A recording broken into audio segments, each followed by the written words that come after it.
तालीम मैट्रिक उहा बि 3rd डिवीज़न में। मुस्तकिल पतो पंजाब जे इलाइक़े सियालकोट जो हिकु नंढड़ो ॻोठु शाहपुर। हमरा जॾहिं यूट्यूब ते कमु शुरू कयो त 6 महीननि ताईं रुॻो 80 सब्सक्राइबर्स ई हासिल थियसि। शुरूआती 6 महीननि ताईं हर वीडियो ते फ़क़ति 4 खां 10 व्यूज़ ई मस मिलंदा हुअसि ऐं वधि खां वधि 25 व्यूज़ मिलण ते वीडियोज़ रुकिजी वेंदियूं हुयूं।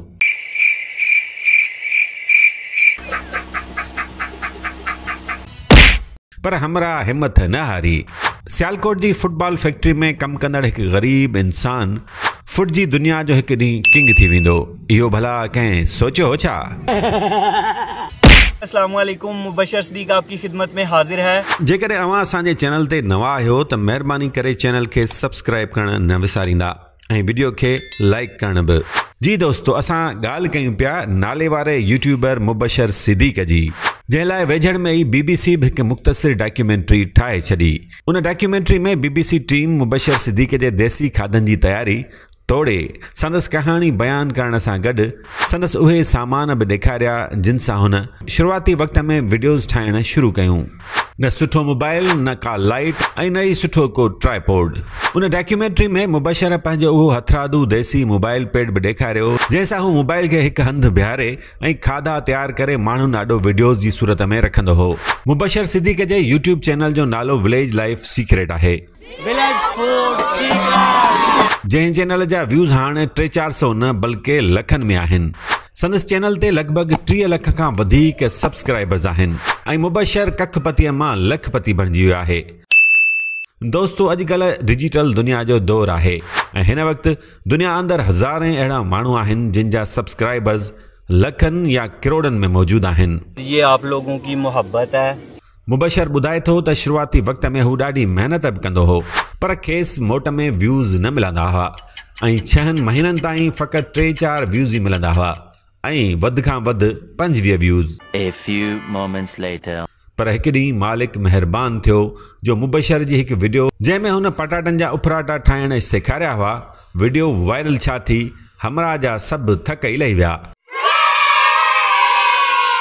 ऐं हमरा में नओं हौसलो पैदा थियो ऐं मुबशर उहो पको पह कयो त हाणे यूट्यूब ते कमु करे पंहिंजो ऐं पंहिंजे ॻोठ जो नालो रोशन कंदो, जेको हुन करे बि ॾेखारियो। खाधनि जी रेसिपी बाबति मुबशर जो चवणु हो त हुन इहे खाधा पंहिंजी जीजल माउ खां ठाहिण सिखिया हुआ ऐं संदसि पीउ हिकु रिटायर्ड ड्राइवर आहे। भाइरो, मुबशर जी कहाणी उन्हनि दोस्तनि लाइ हिकु सबक़ु आहे जेके यूट्यूब ते 6 महीना या 1 साल ताईं कमु करण खां पोइ मायूस थी हथ कढी वेंदा आहिनि। चवंदा आहिनि त हिम्मत मर्दा मदद ख़ुदा, जंहिंजो जीअरो मिसाल मुबशर सिद्दीक आहे।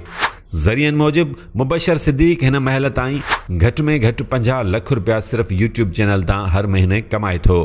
बाक़ी उन खां सवाइ मुबशर खे इश्तिहार पिणु मिलंदा आहिनि जिन जी कमाई अलॻि आहे ऐं मुबशर हिकु वीडियो जे इश्तिहार जा घटि में घटि 5 लख रुपया वसूल कंदो आहे। संदसि भाइर जेके कमाइण लाइ ॿाहिरनि मुल्कनि में तरसियल हुआ से बि पाकिस्तान अची यूट्यूब ते अलॻि चैनल्स ठाहे पैसा कमाए रहिया आहिनि। दोस्तो, जेकॾहिं अव्हां बि पंहिंजी ज़िंदगीअ में कुझु करणु चाहियो था त ज़रूरी न आहे त अव्हां सिर्फ़ु यूट्यूब चैनल ई खोलियो, पर हिम्मत ऐं हौसले सां अॻिते वधण जी कोशिशि कयो। यूट्यूब हुजे या को ॿियो प्लेटफॉर्म, हर हंधि शुरूआति में ॾुखियायूं ऐं आज़माइशूं ज़रूरु अचनि थियूं, पर कामयाबी ज़रूरु उन शख़्स जा पेर चुमंदी आहे जेको पंहिंजा पेर पोइते नाहे हटाईंदो। उमेद त अव्हांखे असांजी हीअ वीडियो पसंदि आई हूंदी। जेकॾहिं हा त वीडियो खे लाइक ऐं चैनल खे सब्सक्राइब करणु न विसारींदा। इंशाअल्लाह मिलबो वरी कंहिं ॿी वीडियो सां गॾु। तेसिताईं अला वाही।